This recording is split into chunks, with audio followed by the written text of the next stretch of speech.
এটা big breaking news ATM card ব্যবহাৰকাৰীৰ বাবে ভাল খবৰ লাভ কৰিব 5 লাখ টকাৰ বিনামূলীয়া সুবিধা এই ধনৰাশি লাভ কৰিবলৈ হলে আপোনাৰ এটিএম কাৰ্ডখন কমেও 45 দিন ব্যৱহাৰ কৰিব লাগিব 45 দিন ব্যৱহাৰ কৰা এটিএম কাৰ্ডৰ গৰাকীয়ে দুৰ্ঘটনাত হাত ভৰি হেৰুৱালে লাভ কৰিব 50000 টকাৰ বীমা শাৰীৰিকভাৱে অক্ষম হলে লাভ কৰিব 1 লাখ টকাৰ বীমা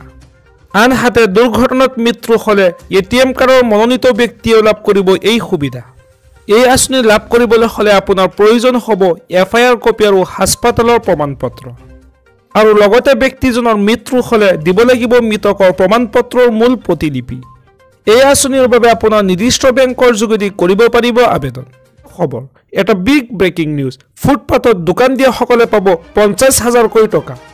পদপথত ঠেলাত দোকান দিয়া সকলেও লাভ কৰিব 50000 কোটি টকা পদপথৰ দোকানী সকলক 10000 টকাৰ পৰা 50000 টকা দিব চৰকাৰে কোনো ধৰণৰ গ্যাৰান্টি অবিহনে আপুনি লাভ কৰিব এই ধন প্ৰধানমন্ত্ৰী স্বনিধি আঁচনিৰ অধীনত লাভ কৰিব এই ধনৰাশি পদপথত দোকান আৰম্ভ কৰা সকলক প্ৰথমে দিব 10000 টকা এই 10000 টকা পৰিশোধ কৰাৰ পিছত দিব 50000 টকা পদপথৰ সেলুনৰ দোকানী মুচি শাক-পাচলি বিক্ৰী কৰা দোকানী ফলমূল বিক্ৰী কৰা দোকানীও লাভ কৰিব এই ধনৰাশি আনহাতে পদপথত খাদ্যৰ দোকান দিয়া সকলেও লাভ কৰিব এই ধনৰাশি আৰু লগতে পদপথত চাহ বিক্ৰী কৰা সকলে পাব এই ধন পদপথৰ দোকানী সকলক কোনো ধৰণৰ গ্যাৰান্টি নোখোৱাকৈ মোদী চৰকাৰে দিব এই ধন এই আঁচনিৰ লোনৰ বিষয়ে জানিবলৈ আপুনি ক্লিক কৰক pmswanidhi.mukhua.gov.in আজি আমাৰ পৰৱৰ্তী খবৰটো এটা গুৰুত্বপূৰ্ণ খবৰ এটা বিগ ব্ৰেকিং নিউজ আজিৰে পৰা ৰেচন কাৰ্ড থকা সকলৰ একাউণ্টত জমা হ'ব 1000 কোটি টকা উৎসৱৰ বাবে ৰেচন কাৰ্ড থকা সকলক চৰকাৰে দিব নগদ ধন হয় দৰ্শকসকল ৰেচন কাৰ্ড থকা সকলক দোকানীয়ে দিব নগদ 1000 কোটি টকা পংগল উৎসৱৰ বাবে তামিলনাডু চৰকাৰে লৈছে এই সিদ্ধান্ত তামিলনাডুৰ ৰেচন কাৰ্ড থকা লোকসকলে ৰেচন কাৰ্ডৰ দোকানৰ পৰাই লাভ কৰিব 1000 কোটি টকা প্ৰতিজন ৰেচন কাৰ্ডৰ দোকানীয়ে নগদ 1000 কোটি টকা দিব প্ৰতিজন ৰেচন কাৰ্ডৰ হিতাধিকাৰীক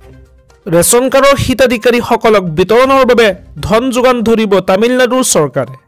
ধনৰ উপৰিও 1 কিলোগ্ৰামকৈ চাউল আৰু 1 কিলোগ্ৰামকৈ চেনিও দিব চৰকাৰে আৰু লগতে একোখনকৈ ধুতি আৰু মহিলাৰ বাবে দিব একোখনকৈ শাৰী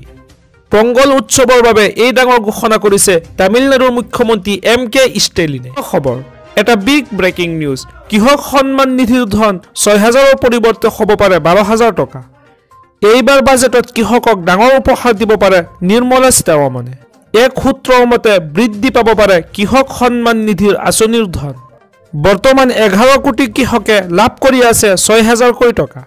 কৃষক সন্মান নিধিৰ ধন এতিয়া 6000 টকাৰ পৰা 12000 টকালৈ বৃদ্ধি কৰিব চৰকাৰে যাৰ বাবে বাজেটৰ পূৰ্বে চৰ্চা চলিছে কেন্দ্ৰত মহিলা কৃষকৰ বাবে বাজেটত থাকিব ভাল খবৰ আৰু লগতে মহিলা কৃষকক 10000 টকাৰ পৰা 12000 টকা পৰ্যন্ত দিব পাৰে বুলি চৰ্চা চলিছে কৃষকক অধিক ধন দিয়াৰ বাবে সাজু হৈছে মোদী চৰকাৰ